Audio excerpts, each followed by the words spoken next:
Okay, so in this video I'm going to go through some common exam 1 questions that relate just to univariate data. Okay, so this first one here is quite a typical question. We've given a stem and leaf plot and we're told that the amount of money spent by 20 students at a recent school fair is shown in the stem plot below. The upper and lower limits for which the outliers are identified in the above data set is. So in this case, what they're asking you for is to calculate your upper limit and your lower limit for outliers. So remember the calculations for that. So lower limit would be Q1 minus 1.5 times the interquartile range, and your upper limit given as Q3 plus 1.5 times your interquartile range. So in order to do that, the first thing we need to do is work out our median and then also work out our interquartile range. So we have 20 students, which means our median will be at 20 plus 1 on 2. So at the 10.5 position, so between 10 and 11 on the stem plot. So we count our way through, so 1, 2, 3, 4, 5, 6, 7, 8, 9, 10. So that gives us our median here between 47 and 49. So that leaves 10 in each half. So our middle of our bottom half will be 5 points in. So here at 44, so Q1, 44. And the middle of our top half is here, between 57 and 59. So Q3 is given as 58. Okay, so from that we can get our interquartile range. And our interquartile range, so 58 minus 44, and we get 14 there. And then it's just a matter of doing our calculations for the upper and the lower limit. So we know our Q1 is 44 minus 1.5 times 14, and in that case we get a value of 23. And our lower limit will be Q3, so 58 plus 1.5 times 14, and in that case we get 79. So our upper, anything outside those two numbers will be an outlier, so therefore our answer for this one is B. Okay, these next two questions relate to mean and standard deviation and the normal distribution.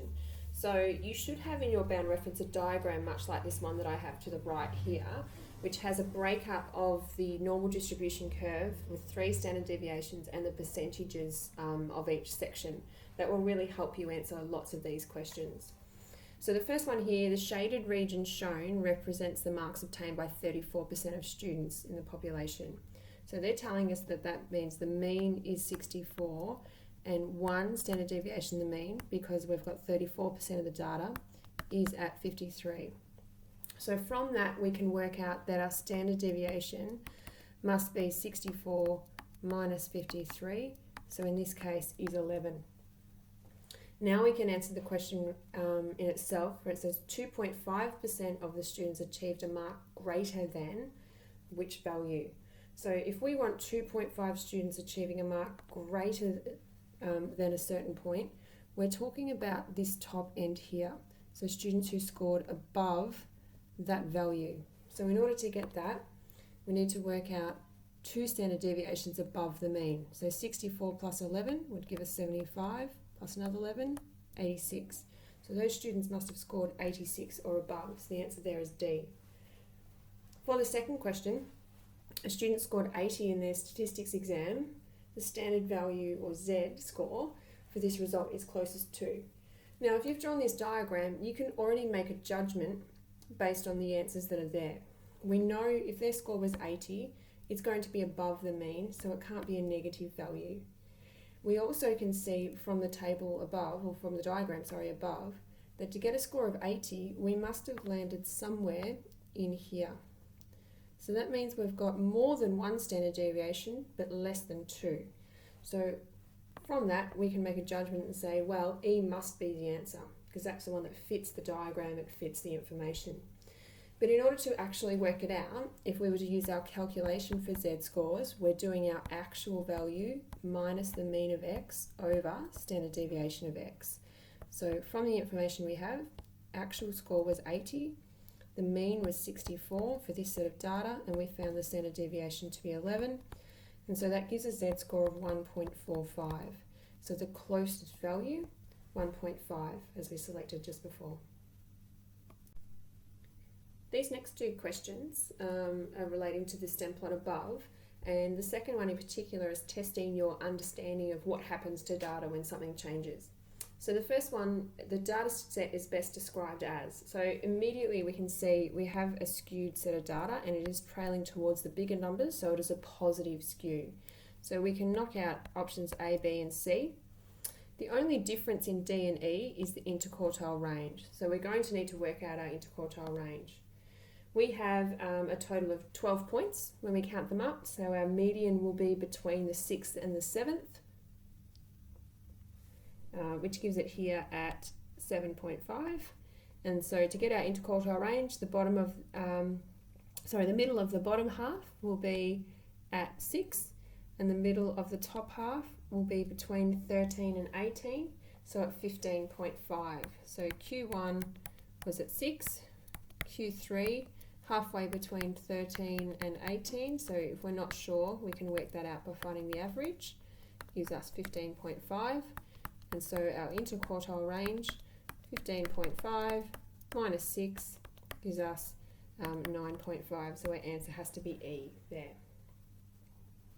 In the second question, it says a mistake is found in the data and the recorded figure of 35 was actually meant to be 25. So this number here wouldn't exist and it would become 25. So when we look at that, we can see it hasn't adjusted anything to do with the middle of the data. It's only the largest number, the maximum. So it's not going to have any change to Q1, so there'll be no change to our quartiles. So Q1, Q3, no change to our median, and also no change to our mode because it hasn't increased the popularity of another one.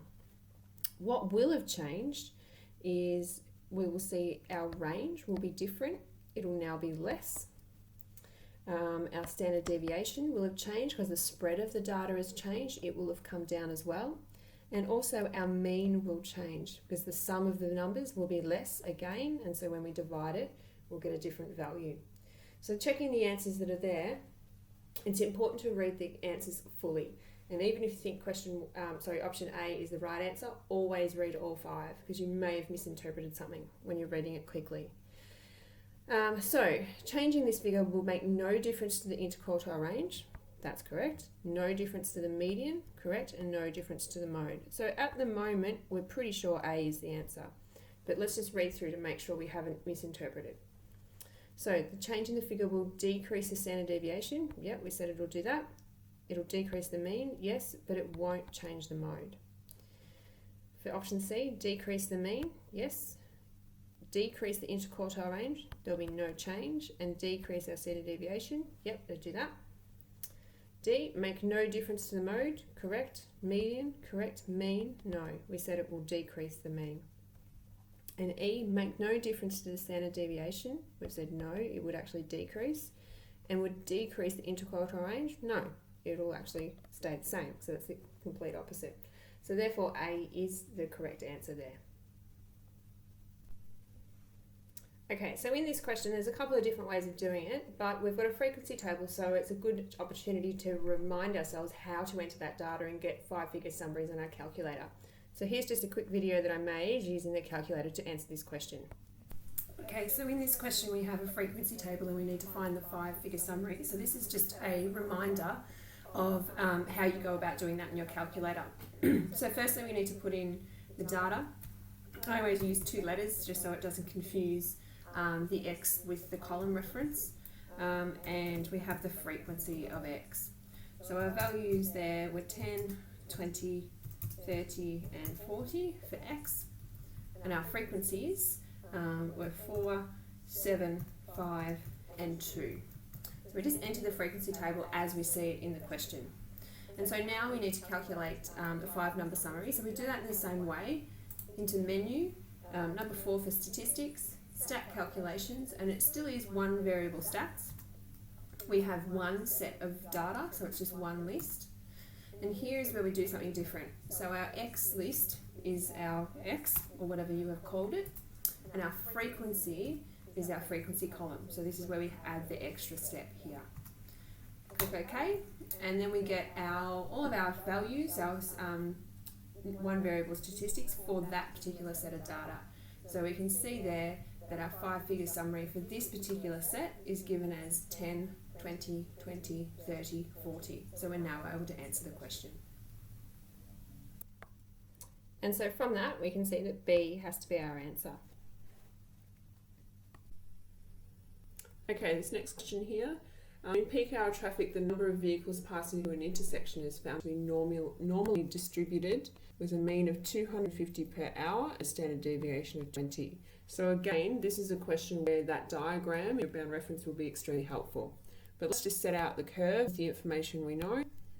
So we know we have a mean of 250 and then 3 standard deviations each side, and just pop in those values for those. So adding 20 each time, we'll get 270, 290, 310, and going down, minusing 20, so 230, 210, 190. And then it's asking us for the percentage of time for which there are less than 270 vehicles per hour is closer to. So we want these sections all added together. Okay, and we know from our diagram, this first section, up to 250, we're going to have 50. And then in here, plus another 34, so we end up with 84% in total. The next question, 10 scores have a mean and standard deviation respectively of 15.3 and 2.6. If each score is increased by 2, which of the following statements is correct? So this is another one that's testing your understanding of what happens when we alter the data slightly. Okay, so if everything in the data is increased by 2, our mean will have also increased by 2, and we have our median will have also increased as well. So looking at the options, standard deviation remains unchanged. That would be correct. So whilst our mean has increased, so all of our data values have gone up by 2, the actual range of data or the variance hasn't changed at all. So standard deviation remains unchanged. Let's just check the rest and make sure that we haven't misinterpreted A. So the interquartile range has increased? No, it will have stayed the same. So everything is shifted up by 2, so when we subtract the values, they'll stay the same. So they have not increased. Range has increased? No, because the top and the bottom number have both gone up by 2, so the range itself will stay the same. Mean has decreased? No, it's actually gone up. And the median remains unchanged. Not correct. It will have also increased with the mean. So we can say that A is our best answer there. Okay, and our last question, again, the common type of question. We're given some box plots here, and it's about interpreting what we're seeing rather than calculating values. So the samples of freshwater fish are taken upstream and downstream in a river. The weight in grams of each fish was recorded and displayed in the box plots below. From the box plots, it can be concluded that the weights of the fish taken downstream are generally, and when we're talking about this, less in weight or more in weight, and more or less variable. When we're talking about generally, that's talking about the average fish. And so in the case of box plots, that's given to us by our median value. So we can see that downstream, our median is less than upstream. So on average, they're going to be lower. Okay, so it's not going to be C or D or E. A and B are our two options. The only difference between A and B is talking about the variability. Is it more variable or less variable? And when we're talking about how variable the data is, we're talking about the range or the interquartile range. So looking at both of those, we can see that downstream has a range of 200, whereas upstream has a range of about 110, if I'm reading that correctly. So we can see also visually it's more spread out, the downstream. So that means that's more variable.